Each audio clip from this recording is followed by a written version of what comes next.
শুভেচ্ছা ও অভিনন্দন। সার্বিক সহযোগিতায় সভাপতি শ্রী হরিনাথ চন্দ্র রায়, প্রতিমা শিল্পী শ্রী প্রশান্ত চন্দ্র রায়, কাংড়াচড়া। মন্দির ডিজাইন শ্রী চন্দন চন্দ্র রায়, চিনিরগঞ্জ। সাজির সজ্জায় মিঠুন ডেকোরেটর, আমুরহাট। আলোকসজ্জায় Monir sound and event management, Nilphamari. আমাদের এবারের পূজায় বিশেষ আকর্ষণ থাকছে মহালয়া, সীতাহরণ কাহিনী।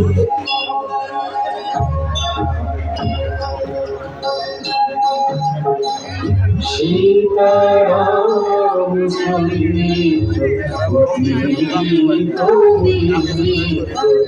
মধুর সরস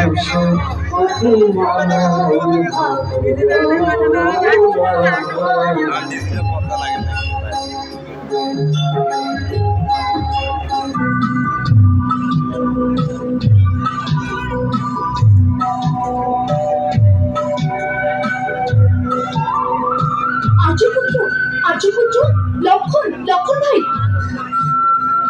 এসো তাড়াতাড়ি এসো। আমি এক অদ্ভুত দৃশ্য দেখেছি। কি দেখেছো সীতা? এক অলৌকিক মৃগ আমাদের আশ্রমের পাশে ঘুরে বেড়াচ্ছে। অলৌকিক মৃগ? হ্যাঁ, কোথায়? ওই যে, তাড়াতাড়ি এসো এসো স্বামী, এসো তাড়াতাড়ি এসো। দেখো দেখো, ওই পৃথিবীর কি অপূর্ব সৃষ্টি! এ এক অদ্ভুত হরিণ।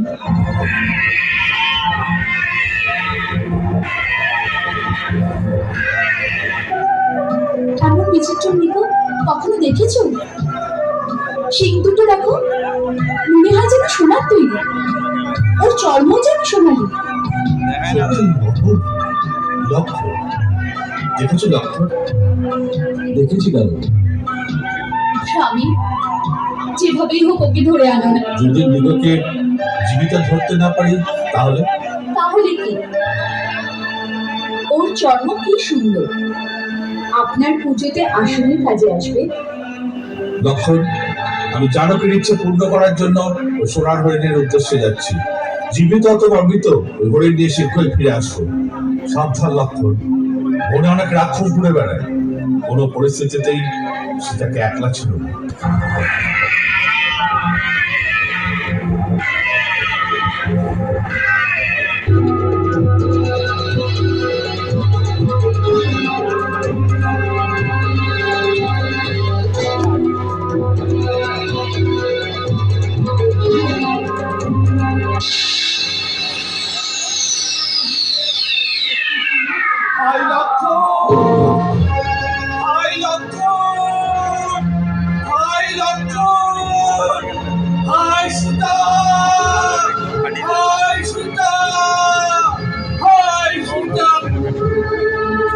লক্ষণ, লক্ষণ, লক্ষণ, শুনতে পাচ্ছ?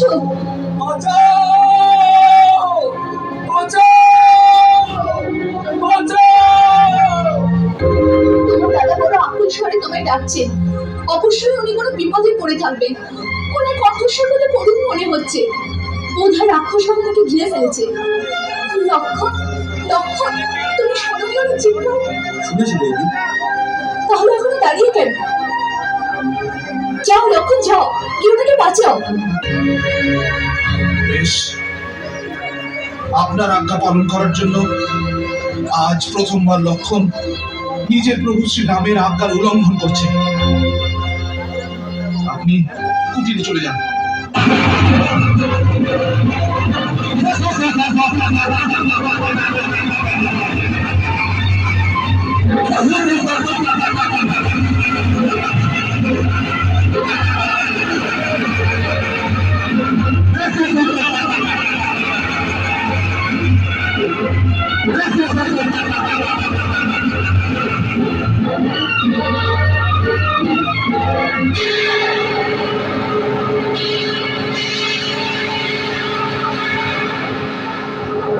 Vikram Dehi.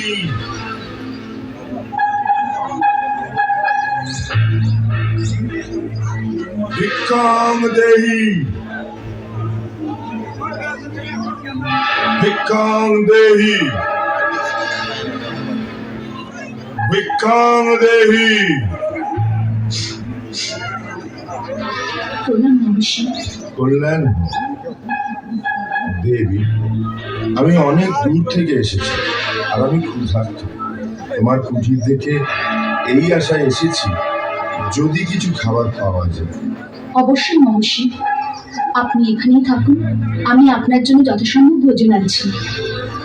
দেবী, আমি যাত্রা করে ক্লান্ত, আমার বিশ্রামের প্রয়োজন। ক্ষমা করুন, এই সময় আমার স্বামী কুটিরে নেই, সেই জন্য আপনাকে স্বাগত জানাতে পারছি না। কিন্তু দয়া করে আপনি অপেক্ষা করুন, আমি এখনই ভোজন নিয়ে আসছি।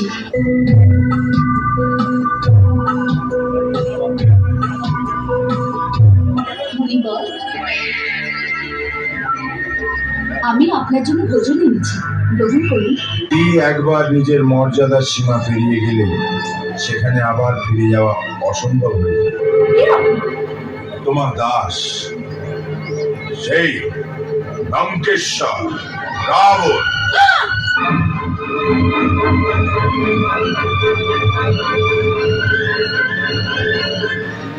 হ্যাঁ, রাবণ, যাকে তোমার কামনা এতটাই আকুল করে তুলেছে যে সে নিজে তোমার দ্বারে ভিক্ষা চাইতে এসেছে।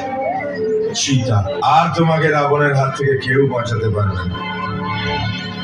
তাই কোনো কথা না বলে আমার সঙ্গে চলো।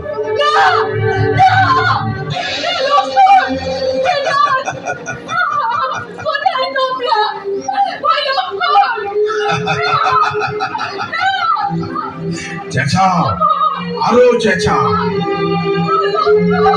ওরা এখন তোমার থেকে অনেক দূরে, তোমার চিৎকার ওদের কানে পৌঁছবে না। চলো চলো চলো সীতা।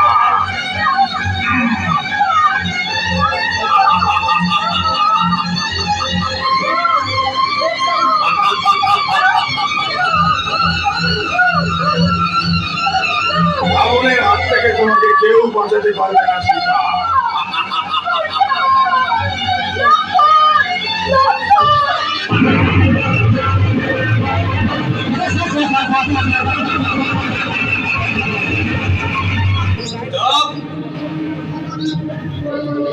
বৌঠান, বৌঠান,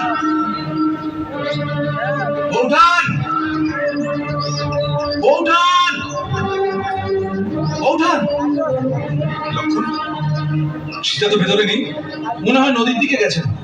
কিন্তু ও তো একলা কখনো যায় না, হতে পারে উদ্যানে ফুল তুলতে গেছেন। ঠিক আছে, তুমি নদীর চিন্তা দেখো, আমি উদ্যানটা দেখি।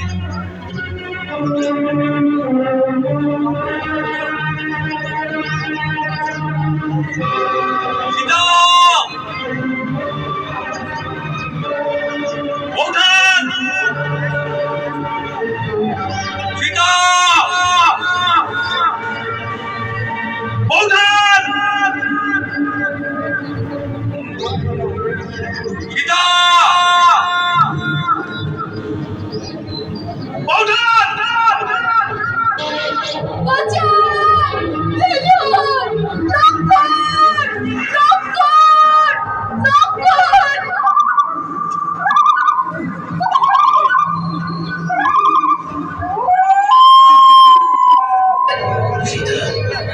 সীতা, বলুন না আমি আসছি।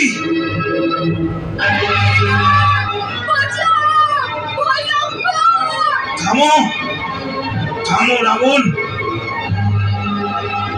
সীতা, আমি আসছি। সীতা, আপনার জন্যই এই পাপী রাবণের হাত থেকে আমি রক্ষা করি। যদি আপনি না পারেন তাহলে কি আর্য পুত্র রঘুবীর আর ভাই লক্ষণকে আমার খবর দিন।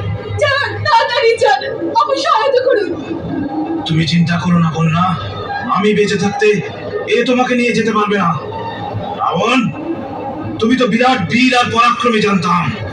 এক নিঃস্বায় নারীকে এরকম চোরের মতো নিয়ে যাওয়া অনুচিত কর্ম তোমার শোভা দেয় না। তুমি বিদয় কুমারীকে ছেড়ে দাও। ধর্মপ্রাণ আর পতিব্রতা স্ত্রী, ওকে বলপূর্বক অপহরণ করলে তুমি নিশ্চিতই বিনাশ প্রাপ্ত হবে। বৃদ্ধ জটায়ু, রাবণকে শিক্ষা দিতে এসেছো, যাও গাছের ডালে বসে আরাম করো। আমায় বাধা দিয়ে আমায় প্রধান্বিত করে তুলো না। আমি বুড়ো অবশ্যই, কিন্তু এখনো তোমার মতো অহংকারীর অহংকার ভঙ্গ করতে পারি। সেটা আমার পুত্রবধূ সমান। আমি নিজের প্রাণ দিয়েও তাকে রক্ষা করব। আজ তোমার মৃত্যু আমার হাতে।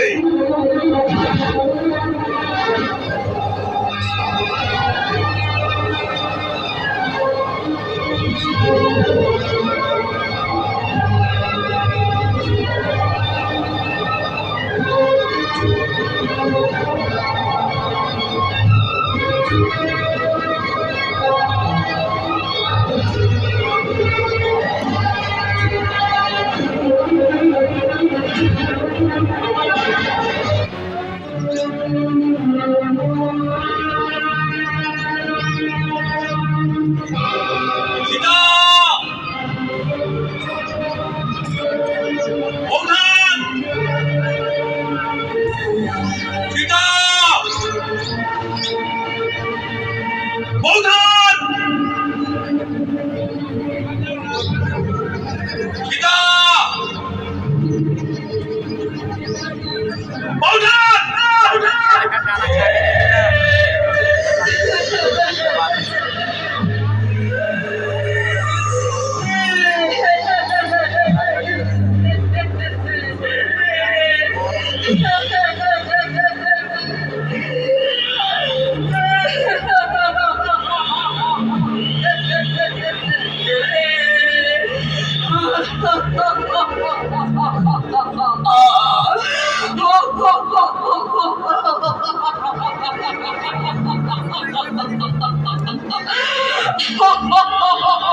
ওই রাক্ষসের জীবন লীলা সমাপ্ত করছি।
রাবণের সামনে এসেছো, মাথা নত করে এসো। পাপিষ্ঠ, তুমি যদি আগে মাথা নত করে আসতে তাহলে তোমার বাঁচার সম্ভাবনা থাকলেও থাকতে পারত, কিন্তু এখন তো তোমার হস্তচ্ছেদন অনিবার্য হয়ে পড়েছে। আরে তপস্বী, এখনো পর্যন্ত তুমি যে যোদ্ধাদের মেরেছো আমি তাদের সমান নই। আমার নাম রাবণ, যে লোক চার নামে যশগান করে, লোকপাল যার হাতে বন্দি। তুমি খরদূষণ আর বিরাটকে মেরেছো, বেচারি বালিকে লুকিয়ে বধ করেছো, কুম্ভকর্ণ আর মেঘনাথকে মেরেছো। আজ আমি সবার প্রতিশোধ নেব। যদি তুমি রণভূমি থেকে পালিয়ে না যাও তাহলে আজ আমি সবার প্রতিশোধ নেব। এটা ভুলো না যে আজকে রাবণের মোকাবিলা করতে হবে। রাবণের নিচে নিশাচর, অসহায় স্ত্রীর উপর বীরত্ব দেখাও কাপুরুষ। তুমি কেমন করে নিজেকে বীর বলো? ধর্মের মর্যাদা ভঙ্গকারী পাপী, তোমার সমস্ত পাপের দণ্ড আজকে তুমি অবশ্যই পাবে। দণ্ড দেওয়ার অধিকার রাজার আছে, কোন ভিখারির নয়। আগে প্রথম দণ্ড, এই নে তোর দণ্ড।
আমাদের এই মহালয়াটি সুন্দরভাবে উপভোগ করার জন্য